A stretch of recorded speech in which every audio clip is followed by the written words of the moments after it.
Y este libro se llama A la sombra de mi boina, escritos políticos, y es una recopilación de algunos de los artículos que he escrito en los últimos 5 años y que he publicado aquí y allá. Le he llamado A la sombra de mi boina porque todo eso que he escrito está teñido por mi condición de tradicionalista. Me hizo hace poco un retrato un pintor, me lo pintó con boina roja y la cara, me ha puesto una cara roja como un tomate pelado, como si hubiera tenido quemaduras de 3er grado. Y yo le dije, pero ¿cómo me has puesto la cara tan colorada? Y me dice, es que la boina tiene que reflejarse en la cara, como el cielo se refleja en el mar y el mar en el cielo, y un pintor no puede pintar la tierra ajena a los colores del cielo. Si tú estás bajo la boina, el color de la boina se tiene que integrar en tu cara. Pues algo así me ha pasado con estos artículos, que como están escritos a la sombra de mi boina, de alguna forma está todo impregnado de lo que la boina significa. Son artículos de temas muy variados, de actualidad política, eclesiástica, o también de actualidad referente al carlismo, excluidos los artículos que he dedicado a la historia del carlismo, que esos van por el lado del Museo Carlista que conocéis y están publicados en otro sitio.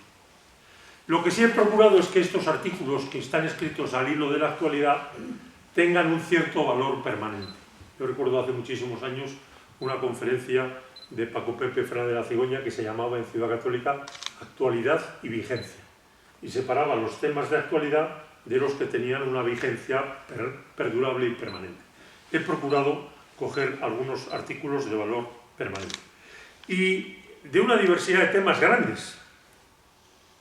Por ejemplo, sobre la revolución con mayúscula, sobre la crisis de la Iglesia, sobre el significado del Partido Popular o de Vox en la política española, sobre el futuro de la corona encarnada por Felipe VI, o la crítica y autocrítica del carlismo, que hoy está dividido en diversas facciones. En conjunto creo que es un testimonio de los temas que en estos últimos 5 años sinceramente nos han interesado a todos, los que nos preocupan y nos han preocupado en estos tiempos. Y la ventaja que tiene es que el libro se puede leer empezando por la página 240 o empezando por la 10, sin orden ni concierto, e incluso se puede no leer con tal de que lo compre.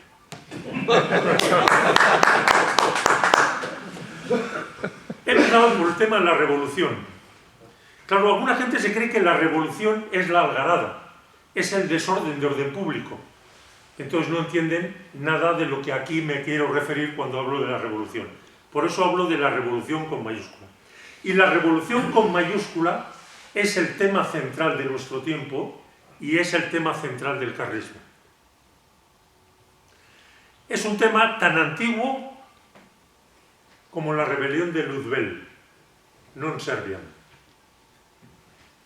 Tan antiguo como el pecado original, seréis como dioses. Consiste, por eso se llama la revolución, porque le da la vuelta a la cosa radicalmente, consiste en la rebelión de la criatura contra el creador. Es decir, la inversión radical del orden, lo que decimos en castellano, poner patas arriba, cabeza abajo. Es la voluntad de los hombres de ocupar el lugar de Dios. Creo que el pensador más leído en el mundo actualmente es un tal Noah Harari, y su último libro se llama, el penúltimo, se llama Homo Deus, es decir, el hombre Dios.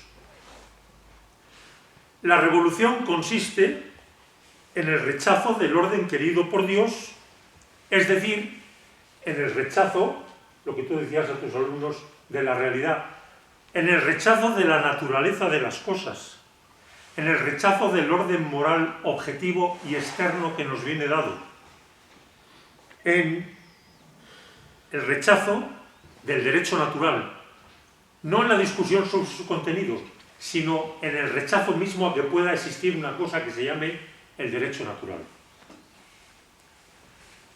Y la sustitución por el hombre, medida de todas las cosas y constructor de la nueva humanidad. Esto se gesta ya desde mucho antes, con Occam, con Lutero, pero la revolución toma conciencia de sí misma en 1789. Entonces es cuando se da cuenta de lo que significa y lo abraza. Entonces es cuando guillotina al rey que representa no solo el padre del pueblo, sino la autoridad que viene de Dios, guillotina al rey y entroniza en la catedral de Notre Dame a la diosa razón. Es decir, es una revolución que se quiere tal como es y como se reconoce. Es el hombre el que sustituye a Dios y ocupa su lugar y pasa a ser el creador. Y considera que el hombre no ha sido nada más que su criatura. Y por tanto nos podemos desembarazar de él. Por tanto, la revolución no es una algarada. La revolución se puede manifestar en un orden público exquisito. La revolución la pueden llevar a la práctica hombres con corbata y aparentemente personas de mucho orden. En estos días estamos, tú lo has mencionado, hablando del caso Errejón, y las feministas reclaman su derecho absoluto a su autonomía personal en esa fórmula del solo sí es sí.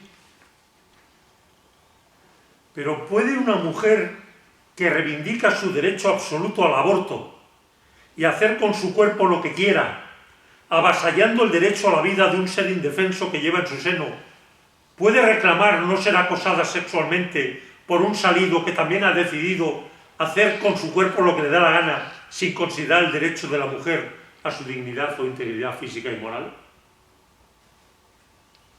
¿Puede ella matar e ignorar la dignidad del otro y alterarse porque otro también ha decidido hacer con su cuerpo lo que le da la gana y satisfacer sus instintos pasando por encima y arrollando el derecho y la dignidad de la mujer a su integridad? No, señoras mías. Cuando se proclama el derecho al aborto, todo el derecho y toda la moral caen por su base. La revolución es incompatible con la civilización. Solo es compatible con la barbarie. También hablo de la Iglesia. Hay un artículo que yo querría que no os perdierais. Es la visión profética del cardenal Ratzinger,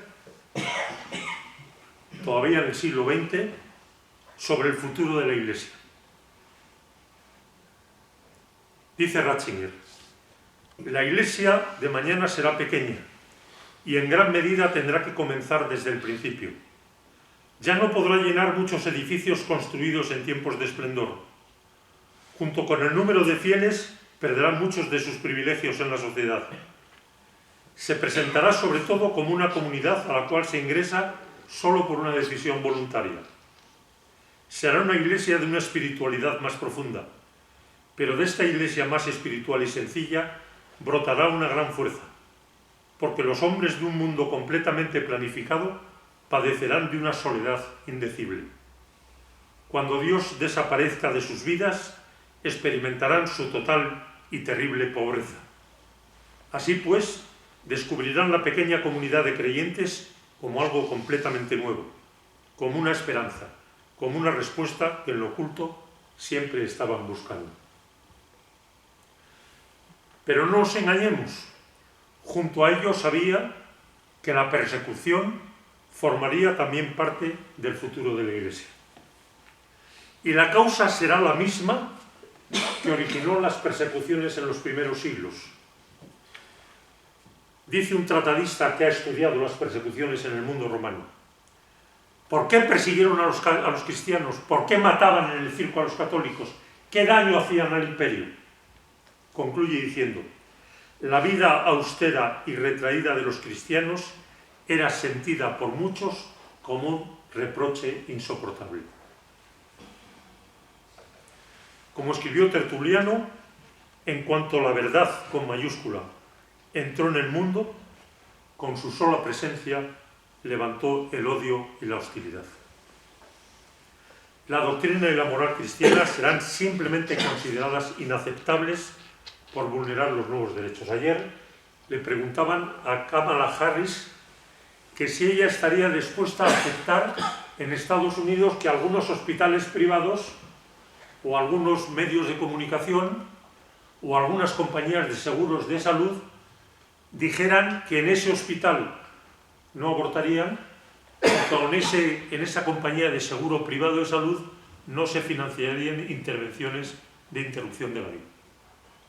Y Kamala Harris contestó diciendo, no aceptaríamos eso porque el derecho de las mujeres a disponer de su cuerpo está por encima de cualquier otro derecho. Es decir, se ha visto como inaceptable que el obispo de Alcalá de Henares dé unos cursillos en su diócesis para tratar de enderezar de manera diferente la tendencia homosexual de algún joven.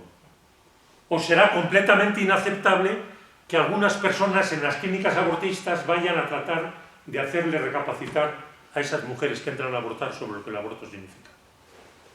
Y serán perseguidos, y serán multados, y serán impuestos multas y cárcel y persecución, y civilmente descartados, porque consideraremos inaceptable esas verdades y esa vida de los católicos que atenta contra el mundo que estamos construyendo. Hoy ha habido muchos sectores de la Iglesia que, asustados por cómo se vacían los templos, han querido acomodarse a los gustos del mundo a ver si con eso conseguimos hacernos más simpáticos y agradables y atraemos más gente. Os recomiendo la lectura de un capítulo del libro que se llama Las iglesias vacías, las buenas razones. Porque creo que lo han hecho con buena intención, que lo hacían para atraer a la gente, para resultar más agradables, para que nos entendieran mejor los jóvenes. Se suprimió el latín y como ya no hacía falta el misal, desapareció el misal y también desaparecieron las oraciones que venían en el misal. Y lo que hacíamos para antes de confesar, para hacer el examen de conciencia, y lo que cantábamos, y todo aquello que formaba una catequesis con la que nos familiarizábamos insensiblemente, esperando a que empezara la misa, o en el transcurso, o rezando oraciones para después de la comunión. Desapareció el velo, y hemos acabado en shorts y trajes de baño, en las iglesias de cualquier manera en los veranos. Eso sí, cuando vamos de turismo a Marruecos, nos revestimos para entrar en la mezquita porque hay que tener respeto con sus templos. Acabamos con los monaguillos sin darnos cuenta de que muchos futuros sacerdotes cayeron en su vocación asistiendo a misa y ayudando a misa como monaguillos.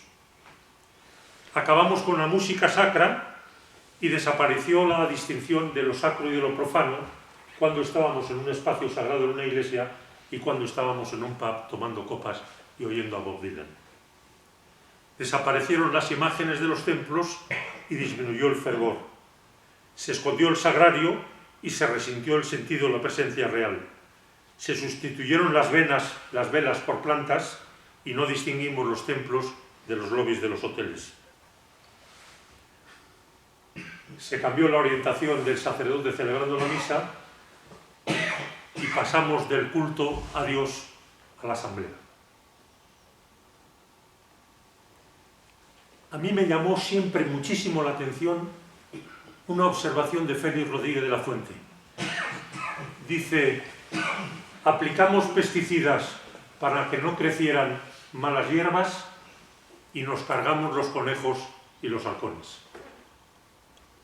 Hicimos por buenas razones cosas que creíamos que ayudarían y no nos dimos cuenta de que nos estábamos cargando la propia religión que profesamos. También he escrito mucho sobre el PP. Hay un artículo que se llama El PP es el mal, por si no se entiende bien lo que pienso al respecto. Ayer entrevistaban a Felipe González en El Mundo y le decían, pero Felipe, hoy hay mucha gente que dicen que es usted de derechas, que se ha hecho usted de derechas, que ya no es socialista.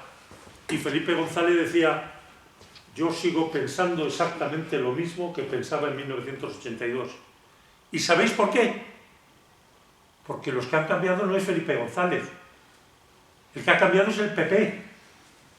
El PP piensa hoy lo mismo que Felipe González pensaba en 1982. El PP de hoy es un partido socialdemócrata. El PP de hoy defiende unas cosas sobre el aborto con las que no hubiera estado ni de lejos de acuerdo en 1982. El PP defiende hoy un estado de las autonomías con una enseñanza en vascuence, en mallorquín, en valenciano, en catalán, arrinconando el español de todos los españoles, que no hubiera de alguna manera aceptado en 1982.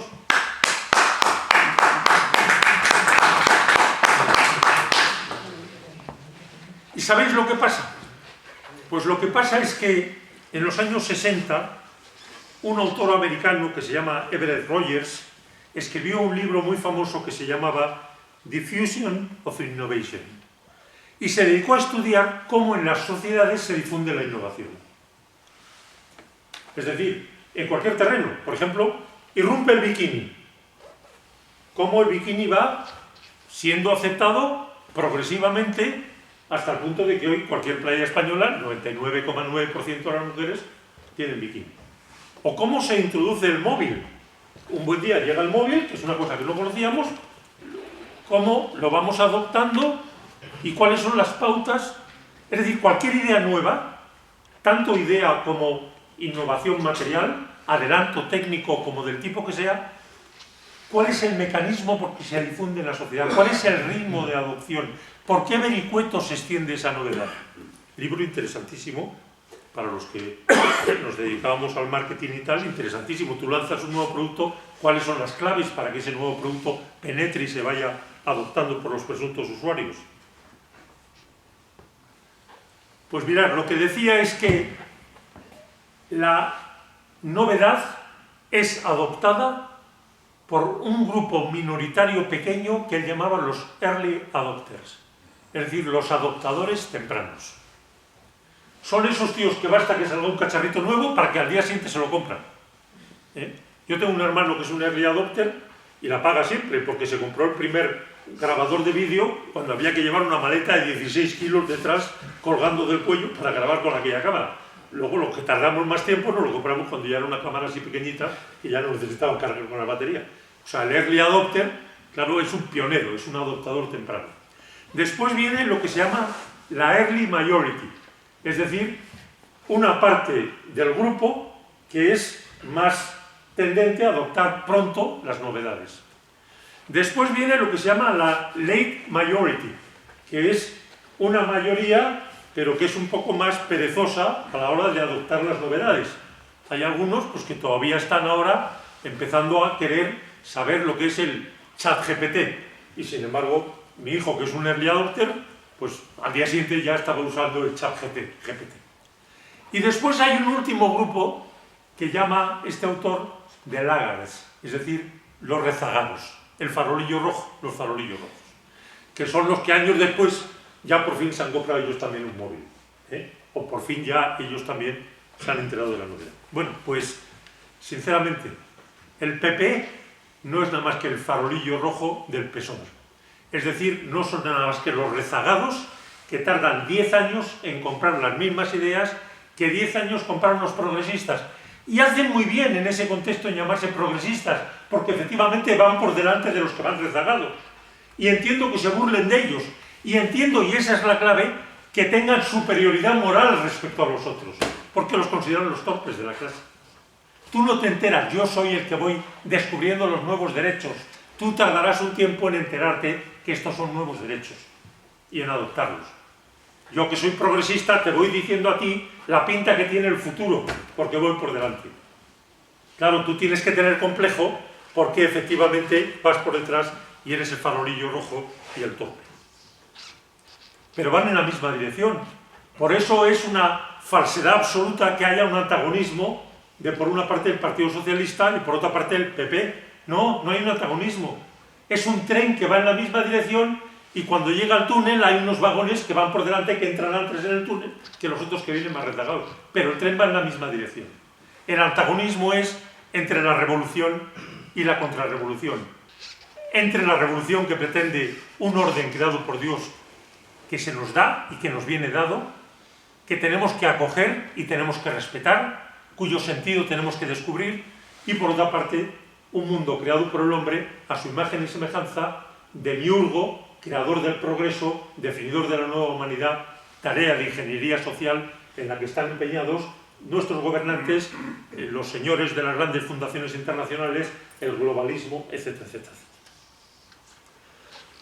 También he dedicado algunos artículos a la corona. Y digo a la corona y no a la monarquía, porque lo que tenemos en España no es una monarquía. Es una república de determinación hereditaria de quien ocupa la presidencia de la república. Una monarquía es otra cosa. Una monarquía convierte a la nación en un reino. ¿Y alguno de vosotros habéis oído hablar en los últimos 40 años del Reino de España? No. Una monarquía es una pirámide, es un entramado institucional que desde la cumbre llega hasta la base de la sociedad. Es el gobierno de uno, por eso se llama monarquía, del rey, que representa la autoridad que viene de Dios y que además es el padre del pueblo y el protector del débil y de la causa de la justicia. Lo que tenemos actualmente en España es una corona ostentada por un señor cuyos poderes no son ni siquiera los del común de los ciudadanos. A cualquier ciudadano adulto, si se le dice tú no eres responsable, es decir, eres un irresponsable, lo consideraría una ofensa. El rey es el único ciudadano español del que se predica que es irresponsable de sus actos.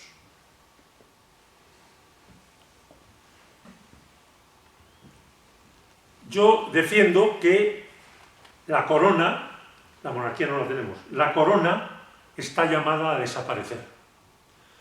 Y lo digo como biólogo que soy, apelando a lo que Cuvier, famoso anatólogo y paleontólogo francés del siglo XVIII, llamó el principio de correlación orgánica, que es un principio importantísimo en biología, sobre todo para los paleontólogos.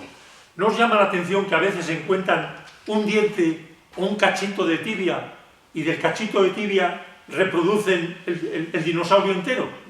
Oiga, pero si no tenía usted nada más que 2 huesecillos. Sí, pero es que hemos aplicado el principio de correlación orgánica. ¿Y qué quiere decir eso? Pues eso quiere decir que si el bicho tenía un canino o un incisivo, era un depredador. Y si tenía un depredador, tiene que tener garras, no puede tener pezuñas. Etcétera, etcétera, etcétera. Es decir, que las piezas del organismo están relacionadas de tal forma que todo sentido coherente. Y por eso, a partir de uno poco, puedo ir deduciendo cómo sería lo otro. También existe un principio de correlación orgánica entre el gobierno que tienen los pueblos y lo que sienten los ciudadanos de los pueblos, los valores presentes en la sociedad. Y la sociedad española actual y los valores que se predican son total y absolutamente incompatibles con la monarquía y con la corona. Y piden a gritos la república. La república es el orden que con toda naturalidad se asienta sobre la escala de valores de los españoles de nuestro tiempo, que se predican, se enseñan y se dan por sabidos y supuestos. Por tanto, yo le auguro un escaso futuro a don Felipe y a su hija. Dice, pero oiga, esto lo llevamos oyendo. Yo tampoco creía sinceramente que Felipe fuera a ocupar el trono. Y sin embargo, hoy lo tenemos. Por tanto, es posible que Leonor también la veamos de reina y tal. Y digo, sí. ¿Sabes por qué? Porque el rey le está siendo extraordinariamente útil a la revolución. Porque el rey tranquiliza, da sensación, parece que con él, mientras estén ellos, las cosas no pueden estar tan mal. Y la revolución hace su papel, sienta en el Congreso de los Diputados a etarras, hace leyes del aborto que puedes matar cuando quieras y como quieras, hace leyes de transexualidad, las que son, destruye la unidad de España con unos golpistas a los que se les da las riendas del gobierno, etcétera, etcétera, y todo eso los españoles lo permiten porque como está el rey, tan grave no debe ser la situación. Por eso tenemos rey. Y en el momento en que ya no haga falta a la revolución ese servicio que presta su majestad, dad por seguro que le dan una patada en el culo, se quitan la corona y se proclaman la república. Y si no, lo veréis. Por cierto, siempre se dijo que Felipe era un hombre particularmente cercano a su madre. Yo recuerdo a mi padre que le trató, dice, Felipe, con quien se llevaba muy estrechamente y muy bien, era siempre con su madre Sofía, más que con su padre. Ha heredado de alguna manera el carácter de Sofía. ¿Y qué ha heredado de Sofía? Hay que tragar. Hay que tragar para mantener esto. Hay que tragar 17 adulterios, 162 amantes y las que vengan. Sofía le podía haber dicho el primer día a Juan Carlos: oye, Juanqui, no, como se repita esto, te monto una, que salimos todos de aquí. No, hay que tragar, hay que pasar, hay que aguantar, hay que ser. Por tanto, de Felipe, personalmente espero la puesta en práctica de esa misma recomendación, aceptando todas las humillaciones que sean necesarias para ello, como Sofía. Es una gran profesional, como Felipe. Es un gran profesional. Le doy la orden de Carlos III a Pablo Iglesias, de su consideración más distinguida. Firmo el decreto de los golpistas que queman mis imágenes y mis fotos en Cataluña. Firmo que se puede insultar al rey y que ya no es delito, lo que haga falta. Sigo siendo el rey, aunque esto me cueste todas las humillaciones del mundo, como a su madre. El libro también tiene muchos artículos sobre el carlismo, sobre qué es el carlismo, sobre el papel del carlismo y sobre la situación actual y futuro del carlismo, que es un tema que me preocupa especialmente porque no hubiera querido vivir la agonía del movimiento político más antiguo de Europa, porque no hubiera querido asistir a los últimos días de un movimiento a quien debemos tanto heroísmo, tanta gloria y tanto sacrificio. Mirad, ¿qué es para mí el carlismo? España ha vivido durante siglos, que ya es una dimensión temporal que para un hombre de nuestro tiempo ya es inaprensible, durante siglos en un régimen absolutamente admirable que era la monarquía católica española, la monarquía hispánica. Un régimen que proporcionó una estabilidad a la nación secular, que funcionaban las instituciones solas, por decirlo así, que se permitían incluso tener reyes subnormales, y daba lo mismo. Aquello funcionaba especialmente. Una monarquía que unificó el imperio bajo la corona española más grande que han conocido los siglos, desde la Patagonia hasta la Luisiana y la Florida, desde las Islas Marianas en el Pacífico hasta Flandes o el Milanesado. Una diversidad de razas, de lenguas, de culturas, como no se ha conocido otra igual en la historia. Y eso lo hizo gracias a dos cosas. Primero, a un cemento de unión, que era la unidad católica, la fe católica, que era la argamasa que mantenía unido todo eso.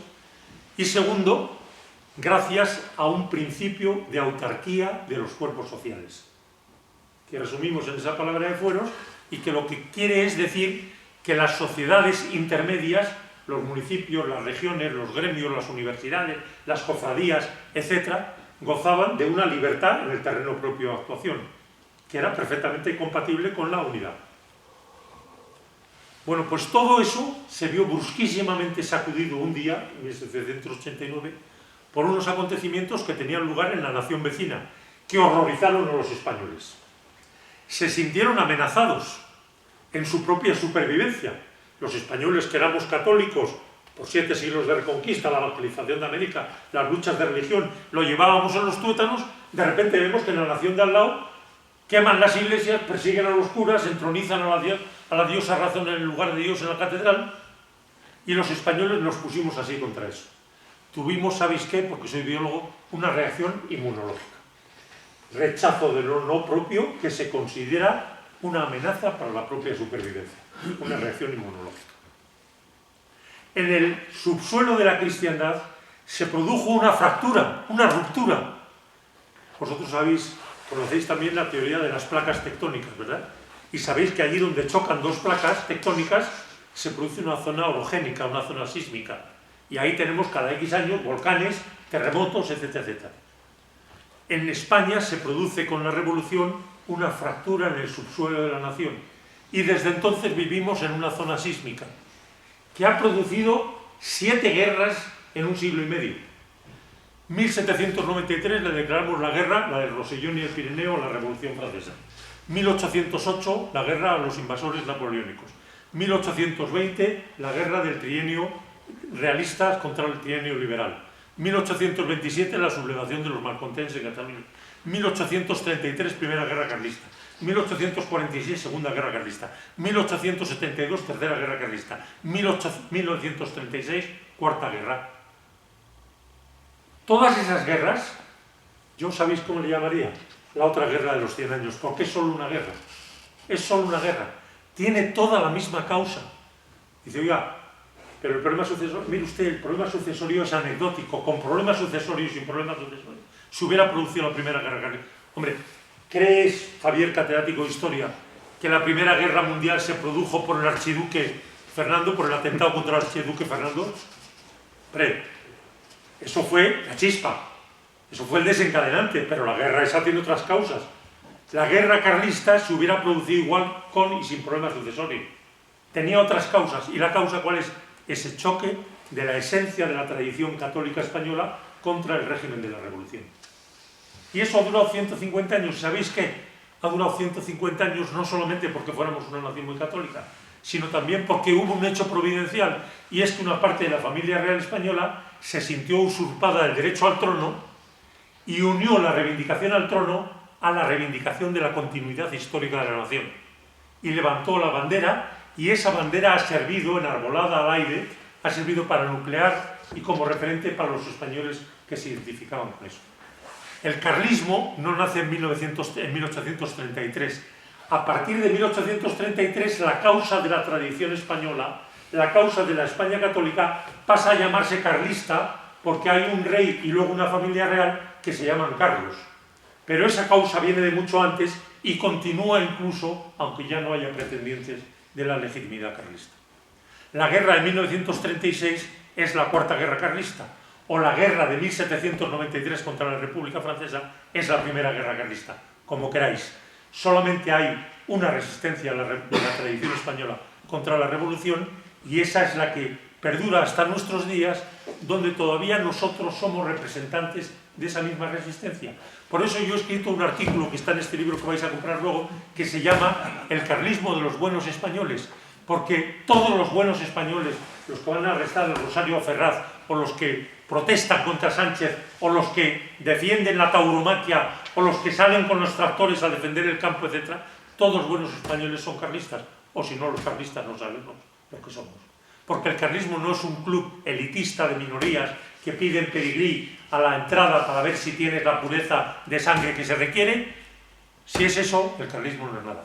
El carlismo es la tradición cuyos detentadores son los españoles que aman a su patria, que conocen las glorias de su pasado y que siguen luchando por los mismos ideales que lucharon sus antepasados. He hablado de los demonios familiares.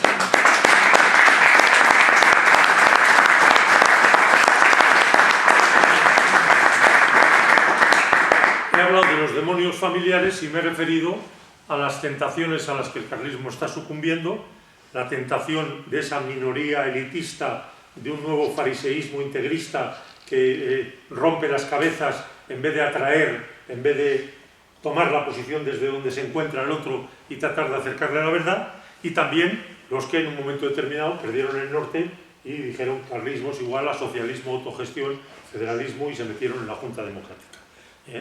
Bien, los demonios familiares del carlismo y una invitación a la unidad, esa palabra que se nos da tan mal a los españoles. La unidad que es perfectamente compatible con la diferencia de aficiones, de vocaciones, de gustos y de misiones que uno se quiere encomendar a sí mismo y que no tiene por qué extender a la totalidad de la colectividad. A ti te gusta más esto, a mí me gusta más esto, tú prefieres el violón y yo prefiero la trompeta, pero vamos a ver si somos capaces de tocar los dos la misma partitura. Bien, he acabado el libro, A la sombra de mi boina, con un artículo que se llama Los mártires de la tradición y nosotros, y me he permitido ponerlo también en este otro que se llamaba Carlismos en los altares. Con eso he pretendido cerrar el círculo y establecer el nexo entre estos dos libros que, teniendo temática aparentemente diferente, tienen un espíritu común. Con eso acabo.